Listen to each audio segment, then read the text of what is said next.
For those of you that are paying attention, it's came out on March 13th, and it's already cracked the top 10 for most popular TV shows in the history of Netflix. I believe it's number 9 after just 2.5, 3 weeks. Released on March 13th, it's setting records. It's already the 9th most watched thing in Netflix history. This thing is pervasive. This thing is popular. This miniseries, Adolescence, gets at the real feud that's going on, the patriarchy versus the matriarchy, and it is pointing a finger of blame at the patriarchy. Obviously, you know my opinion. Feminism, the matriarchy, is the problem. Young boys and young men are struggling because they're not being allowed to be young boys and young men. They're being remade. They're being told to submit to the power, control, advice, counsel, vision of women. That's not the way we were made. That's not what God instructed. This is in objection to the designer of men and women and of everything on the planet. He calls for, God instructed man to be a leader. There's a reason we're made the way that we're made. There's a reason why we don't have a menstrual cycle once a month about the time we get age 12 or 13 and have that carry on for the next 25, 30 years. Men and women are different. They're intended to have different roles. The more that feminists insist that we all compete for the same roles, the more men are going to become frustrated, confused, and angry. The more women are going to become depressed and unsafe. The more children are going to become confused, filled with anxiety, depressed, not knowing what their real identity is. This miniseries, Adolescence, is a gigantic distraction. It's Andrew Tate in the Manosphere. It's Kevin Samuels, thank God he died. It's the Manosphere. They're turning to the internet. And I think it was episode 4 focused on this kid's parents and his family. And the last episode is actually pretty good because it ends with a scene of the parents, a long scene, maybe 15 minutes, 10 minutes or so of the parents in a bedroom like, hey, how did we do this? How did this happen? How did we raise a kid, a 13-year-old, filled with this kind of anger that he would kill a young girl, a young classmate?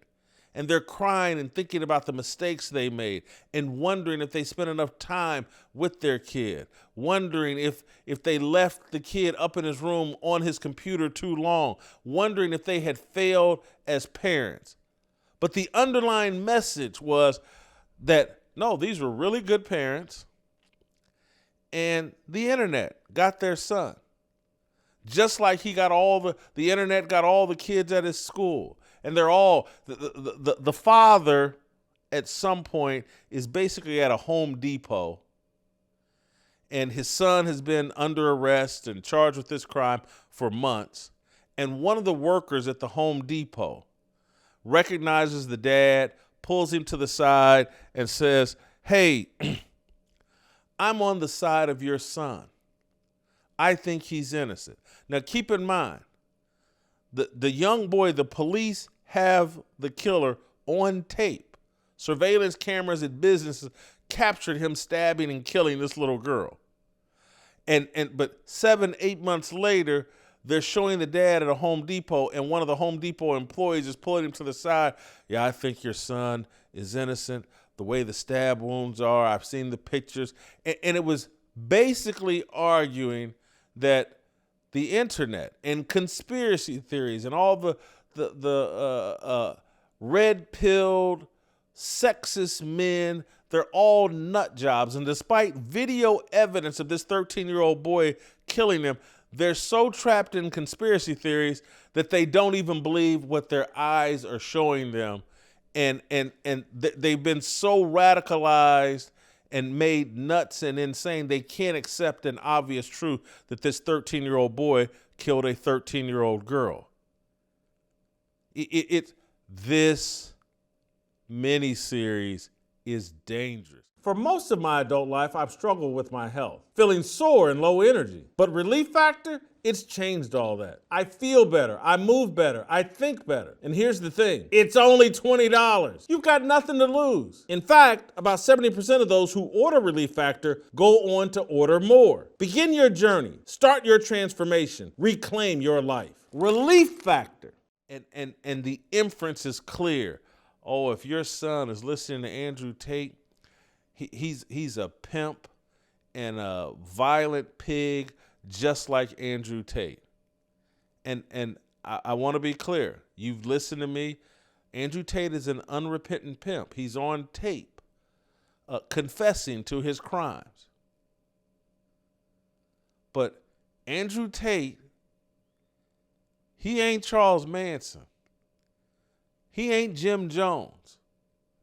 Yes, what he's promoted and what he's used to trick young boys and men into make himself rich, the pimps and hoes degree and all that other stuff, yes, it's a problem. But the real problem, and everybody knows it, and it's not remotely reflected in this miniseries. It goes out of its way to portray this family as normal.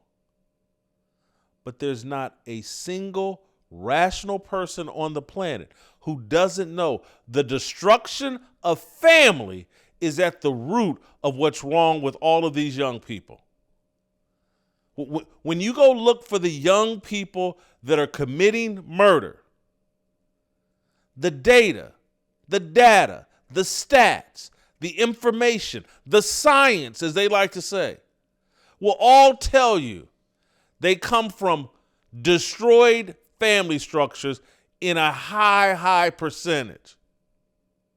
And if the family structure is together, the family structure is so destroyed with dysfunction, a violent father, an alcoholic father, a drug-addicted mother, a father or mother who has sexually molested their child, an uncle or cousin or grandfather who has molested the child. That's what creates these child monsters. This miniseries tried to pretend like two well-intentioned, normal parents, the dad that never spanked his child, and he should have, he admitted that he got spanked, but a dad who never spanked his child and who, has a bit of a temper, but they never really show it to you in this miniseries in an inappropriate way. Yes, they show him with a temper, but it's like, man, his son has killed somebody. He's seen the murder on tape. He's being trolled by kids in the neighborhood, and he loses his temper when some kids spray paint his van. What they portrayed in this miniseries, like, hey, this kid came from a normal family, two loving parents that put a lot of effort into him. Dad took him to boxing classes. Dad took him to play soccer. Dad tried to get him involved in all these activities. Hey, he wanted a computer, and we gave him a computer and headsets. And, he wanted to be in his room all the time, and we kind of left him alone. But in his room and on his computer, he got radicalized by Andrew Tate and blah, blah. It just doesn't happen that way, and everybody knows it. There may be aberrations, but all the data says that ain't how it goes down. There's a missing parent, a destroyed family structure. There's no dad in the home. There's a drug-addicted mama in the home. There's a molester in their circle. There's alcoholism. There's abuse, real abuse. It's not Andrew Tate. And I'm not saying Andrew Tate's a good influence. I'm not saying he helps. But we're out here treating a ingrown fingernail when the patient's dying of cancer. Andrew Tate is an ingrown fingernail. The cancer is the destroyed family. It's the family that prioritizes money over spending quality time and educating and developing your own child. It's the family that prioritizes a 3,500 square foot house that requires the mother to take a second job or to take a job rather than satisfy herself and themselves in a 2,000 square foot home and only one person working so that the other person can totally focus on the development of the child. We've destroyed the family structure, and we keep Netflix and all of the commercial media and all the mainstream media, all the corporate media, all the legacy media keep saying, no, there's nothing wrong with destroying the family. Nothing wrong with that. There's no ramifications. There's no consequences for that. This is insanity. Help us grow the Fearless Army. Pound that like button, subscribe to the channel, and share this video with all your fearless friends.